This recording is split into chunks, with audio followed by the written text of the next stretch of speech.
Welcome to Relationships at Work, the leadership guide to creating a workplace we love.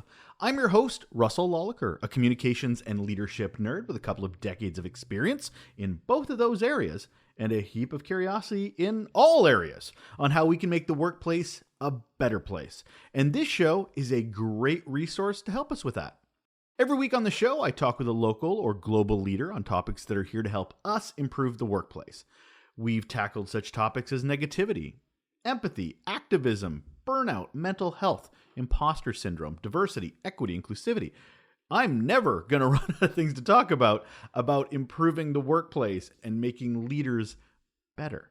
And now, as an added bonus, mini episodes. That's right. Every Thursday, I share an under 10-minute episode pulled from the pages of our weekly Raw Note, which you can still subscribe to, but this is definitely a quick and easy way to get some mindset shifts in your head as you start your day or plan your next week. It's just a quick, valuable bit of information on top of the regular show. So the Raw Note this week, I'm passing on to you, well, it's a special episode, 10 leadership lessons in 100 episodes. Welcome! This feels weird. This feels like I'm a kid watching TV in the 80s and 90s and they go, this is a very special episode of Knight Rider or Silver Spoons or whatever. You can pretty much guess my age from the references of the TV shows I'm throwing at you. This episode is a big, big milestone for me. It's number 100 of Relationships at Work. Yay! Cue fireworks. Cue exhaustion. This started in early 2022, and I had two goals for the first year of the podcast. The first was consistency. I think the stat for podcasts is they generally die after 8 episodes. If you can make it past 8 episodes, you've already passed that common threshold for a lot of people that it's called pod fade, where a lot of podcasts are out there, but a lot of them are shows that didn't make it past 8 episodes. So could I do a podcast every week for a year? That was my first goal. The second goal was, can I provide consistent value? Can I provide amazing guests? Will I have problems getting amazing guests? Well, both of those goals achieved. I have so much fun putting this together. I'm amazed and thrilled by the guests that I get to share with you, their brains, their experiences, and lots more to come, by the way. I've got so many more episodes to share with you. But it's the milestone I want to start with. The milestone is the focus of this episode because I want to share something with you. I want to share 10 lessons, 10 of them, because 100 would be way too many, 10 lessons from 100 episodes of Relationships at Work. But first, I want to thank you for listening. Whether you've been there from the beginning or you're a newbie, I appreciate every listen, like, share, conversation, question, watch, email, all of it. Whether you're a fan of the guest episodes that drop every Tuesday, the mini episodes that go on Thursday, the Raw Note newsletter also that comes out Thursday. We've launched YouTube now. We've got a YouTube channel that has a new episode every Friday. Instagram, TikToks. I seem to be in a lot of places, and I can't thank you enough for joining me, whether on all of them or some of them, one of them. I don't care. I'm thrilled you find value in the show. There's a lot of effort that it's put into it. So for you to find value and to share it with others and to talk about it and to put it in your newsletters, I'm blown away by that. And I can't thank you enough for being with me on this journey, as I'm as much a student as anybody. I love having this show because I get to learn right along with you. So that's huge for me. So thank you so much for being a part of that. So 100 episodes, what a heck of a start. But like I said, let's boil it down to just 10 lessons, highlights, reinforcements, takeaways from listening and learning to some amazing brains in the leadership, employee experience, and workplace culture space, but also some of my own insights. I've been around a while myself and done pretty okay as a leader in various roles and observations. So let's do it. Let's get into the 10. So here we are, drum roll insertion. 10 lessons from 10 times that amount of episodes of Relationships at Work. Number 1, definitions matter. What are we even talking about when we talk about so many of these things like leadership, innovation, engagement, communication?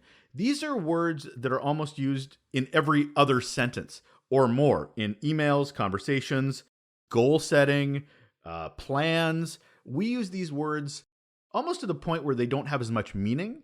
But the problem is the meaning is the problem, is that we use them so frequently, we don't know what they actually mean because we never define them. For example, and I've used this a few times, leadership. Leadership to one organization could mean very different things to an individual who's just starting at that organization.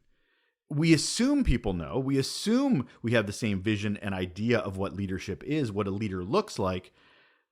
But I've seen it be very, very different based on what success looks like as a leader in one organization when people are like, but I read Simon Sinek, I read Brene Brown, this is what a leader is to them.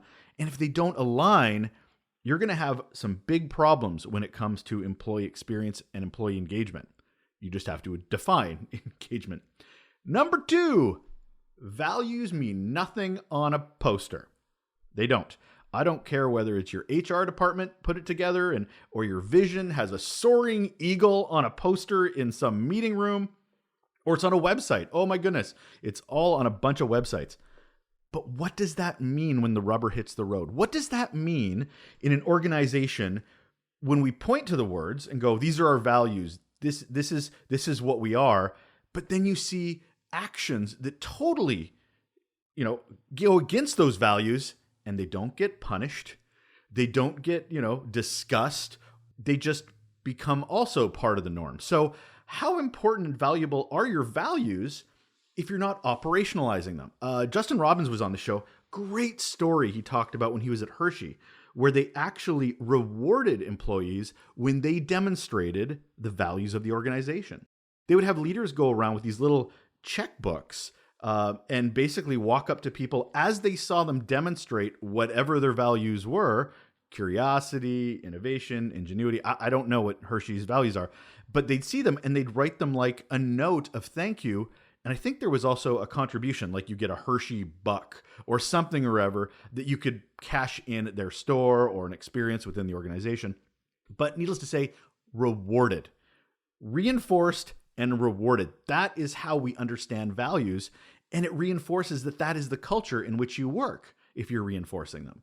So values can't just be a poster on a wall. They actually have to be demonstrated, reinforced, and rewarded. Number 3, culture is not one thing.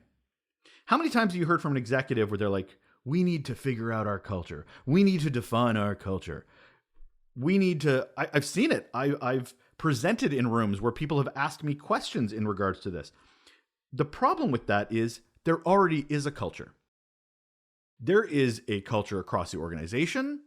There is a culture, but that isn't even the most important culture. The most important culture are the thousands of subcultures that happen within the organization.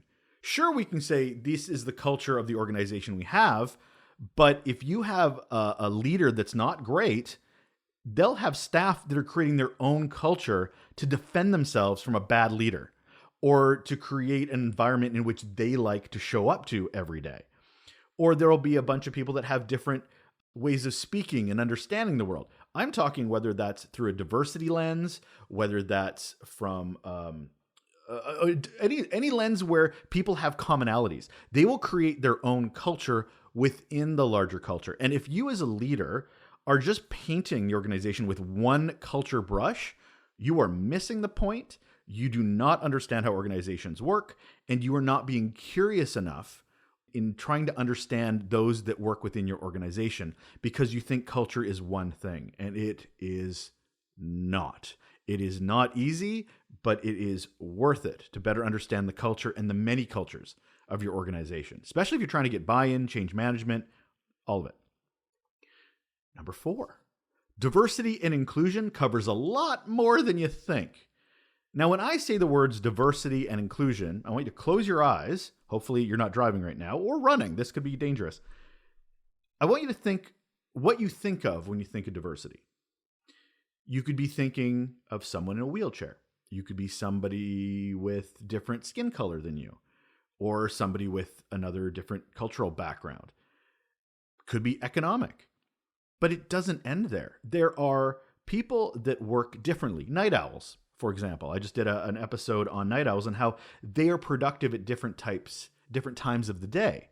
But we don't set up the workplace like that. It's you work early to when the day is done and you're done. Meanwhile, night owls are just getting ramped up at that time of day, and they're not producing their best work because that's not how they work. Neurodivergent people, they look at communication differently. They may not get the same social cues that other people get. Diversity is so wide-reaching, and unfortunately, a lot of us put diversity and inclusivity into this box of, for us to be diverse, we have to be more inclusive of these kind of people or these kind of people, without really understanding that it can show up in so many different ways.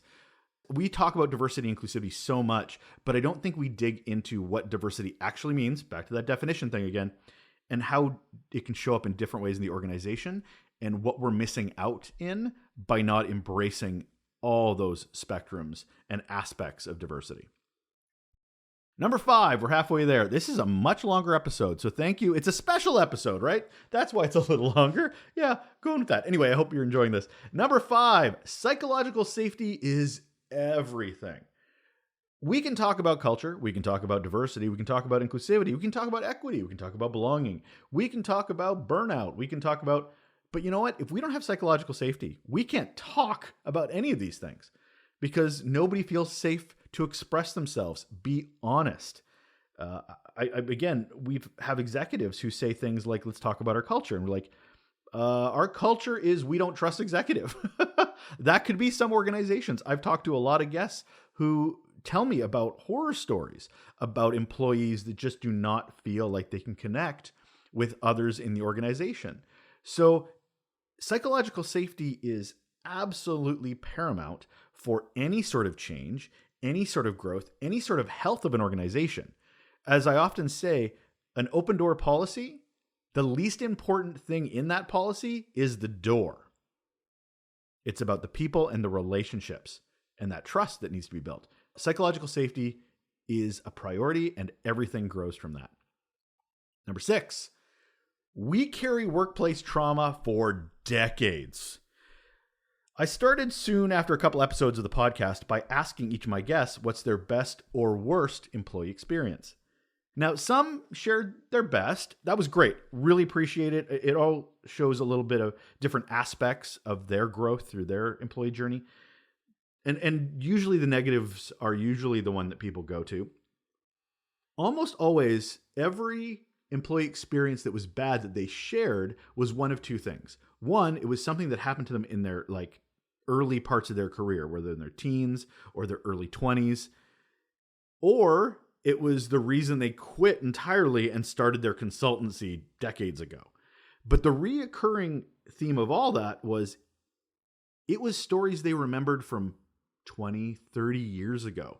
I don't think us as leaders have any idea of the impacts we have on those around us when we provide a horrible employee experience or a great employee experience, and how much that affects and impacts people. And they carry it with them. They carry it home. They carry it into their conversations with their families. It's huge. Okay, we're getting there. 1, 2, 3, 4, 5, 6, 7. Engagement isn't a checked box. One of the first things I wanted to do with this podcast, this show, was really focus on mindset over tactics. Tactics will get done, but they won't be consistent, or they'll be good for a month and they're like, it didn't work. Mindset is where change really happens, because you become the person that changes things, that improves things, as opposed to that person that thinks that if they check off these 3 things, the rainbows will come out, the sun will shine, the rain will part. That's not how engagement works. It's not how change management works. We can't look at any improvement in an organization as a checked box situation. Engagement can't be that, because you're trying to build trust. You're trying to build psychological safety with all those relationships. So if you treat it like a checked box, people you're trying to connect with will see right through that. it becomes prescriptive and becomes obvious that you're following this step by step rather than actually caring, rather than actually being purposeful and intentional. So yeah, mindset, absolutely much more important than tactics. Next up, disengagement strategies are a bigger problem than engagement strategies.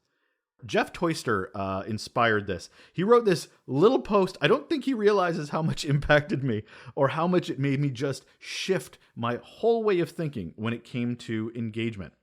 We have so many engagement strategies in so many organizations. We talk about it. We create plans. We create so many presentations on what it takes to engage employees.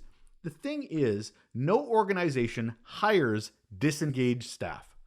People want to work. They want to put in their time. They want to know their job's valuable.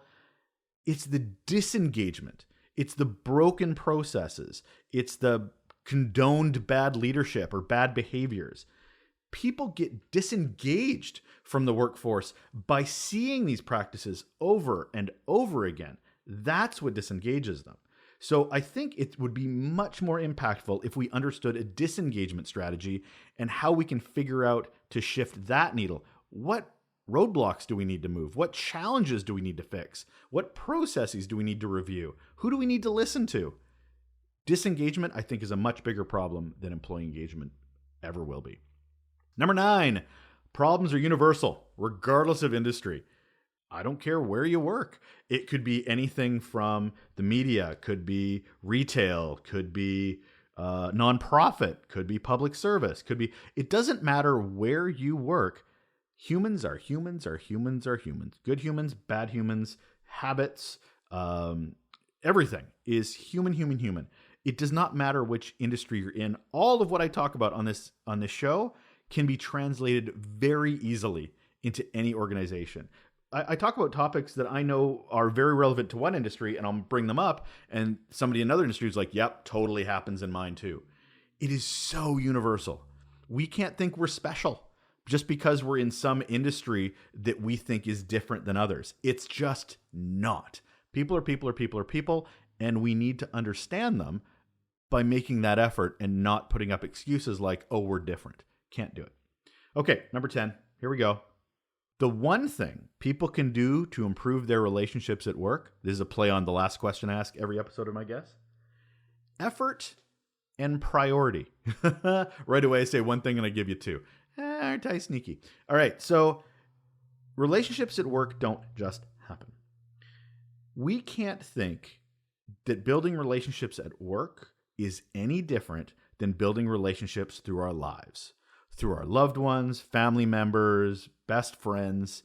Building relationships at work have the same building blocks. You have to make an effort. You have to prioritize it. You have to know that this is something that you want, that you have to understand how to show up, how to talk, how not to talk, verbal cues, nonverbal cues, showing up to meetings, talking to the right people, and how they want to be talked to. We have to understand that building relationships at work should absolutely be the most important thing. But to do that, we have to do it. We can't just sit in our cubicle or sit in our office, cross our arms and go, gee, I don't understand why I don't have any relationships, or I'm not getting the truth of what's going on in our organization. You're self-isolating. That's your fault.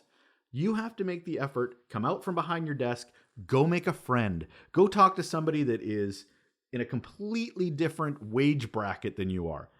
It doesn't matter. Just talk to them like they're people. And that's where those relationships will really be forged. How was that? 10. 1, 2, 3, 4, 5, 6, 7, 8, 9, 10.